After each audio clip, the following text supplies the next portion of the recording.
Shalom Chavrim, I'm Stephen Ben-Nun. You're watching Israeli News Live, and we are monitoring, of course, the hurricane all evening here on into the wee hours of the morning, as the eye of Hurricane Irma will be coming over the Orlando area, at least somewhere adjacent to Orlando, between Orlando and Tampa is what it kind of seems like to me, unless it kind of veers back out towards the Gulf. We've been watching CBS News because they've been staying live, pretty much up to date for the things that are going on with Hurricane Irma as it's traveled up the western coast. But we wanted to get away from Hurricane Irma for just a little bit here and get into what's actually happening over in the Middle East, especially concerning Syria there. Yesterday we spoke about this article here from Southfront News, where it says here, U.S.-led coalition will not allow the Syrian army to cross the Euphrates River, Deir ez-Zor, according to their report there. And we'd shared with you a video clip there of Russia dropping in the pontoons there for crossing the river there. Some have actually commented back saying that was an older video. And the picture, the footage that I was actually wanting to be able to share with you that I couldn't find before the broadcast was from this particular tweet right here. This is what I wanted you to actually see. Let me kind of blow this up for you. And I had thought that the video that I'd found was actually where they had put them in already. This is coming from Kevork al-Masiyan, military reinforcements on its way to Deir ez-Zor, including the floating bridges and cruisers, means the Syrian army planning to cross the East Euphrates River. And as you can see here, they're coming up the hill here, but there they are there. They're crossing the Syrian desert. That's definitely not in Russia or any other place there. This is definitely Syria. This is September 7th, 2017, and there is a battle for Deir ez-Zor. The United States wants to keep everything on the eastern side of the Euphrates, and they're fighting along with the Kurds, the YPG, and the Free Syrian Army to flush out ISIS.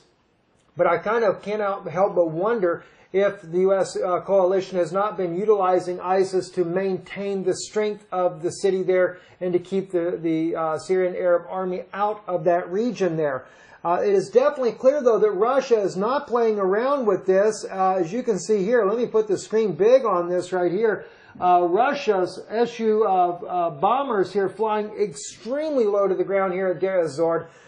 They are there. They're showing their force, that they are there to be reckoned with, and that they will back the Syrian Arab army for this particular region of the ground there. This here is coming out on Russian news here.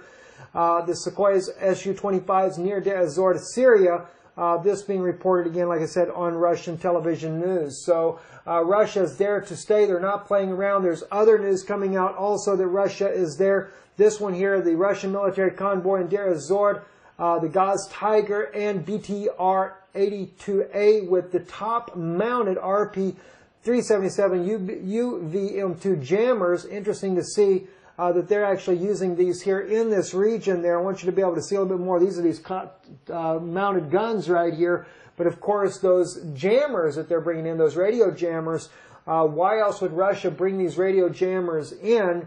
And especially Russian troops here in Deir ez-Zor bringing their own convoy in. Some are claiming that it's there to protect the Russian humanitarian aid. But clearly, Russia having a presence on the ground, much like the U.S. has special forces in the region as well, to back up and train the Free Syrian Army fighters that are facing the Syrian Arab army.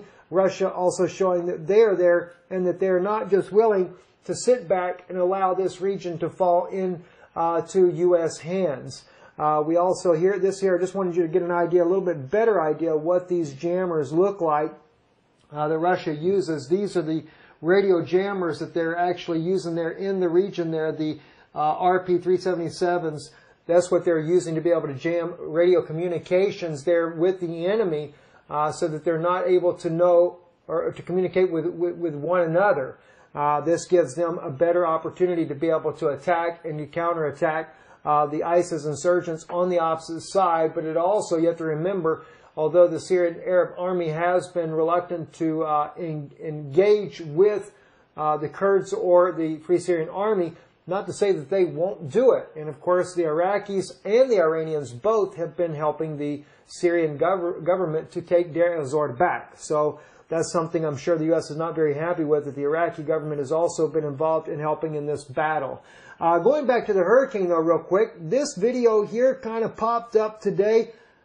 Just troubling in itself. They did not realize they were being filmed as they were looting the stores here in Florida, stealing everything, walking out, hordes of goods. I have no idea what the name of the store is, that they're coming out of the back door with this. Suddenly, though, when you listen to the audio of this, one of the guys say, "Oh, we're being videoed. That's the guy right there." They take off running, going the other direction there.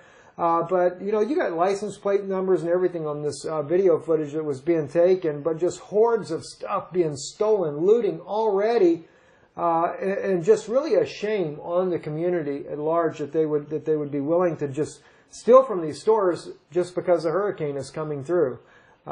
Very troubling indeed to see this, and I know the police did show up while the video camera was still rolling there. The people sped away as quickly as they could. But if it's anything like what happened in New York during the rioting that was happening up there and the stores were looted there, I don't think anybody ever faced any charges. And that's what's really sad about these storms and these things happening. Business owners do suffer the loss, and nobody ever seems to go to jail for it.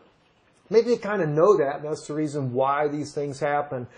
This here is israelmedia.co.il. They also kind of weighing in on what's going on there in Syria and how it's a fight for what's happening. You have to keep in mind there are about 2 million Russian Jews that live inside of Israel, so we do have Russian language media there inside of Israel as well, Russian news. And to kind of give you a little bit of an idea of what's being stated in this article here, he says, running to the border, the U.S. and Russia are trying to divide the east of Syria. The Syrian Arab units occupied the airport of Deir el-Zura, a part of the oil fields located in the province. The troops are also conducting an assault on urban areas that remain under the control of the terrorist group, Islamic State. However, as the London newspaper Al-Hayat notes, the main purpose of the operations at the moment is to seize as much of the border as possible with Iraq. Success here will be of great importance of the post-war arrangement of Syria.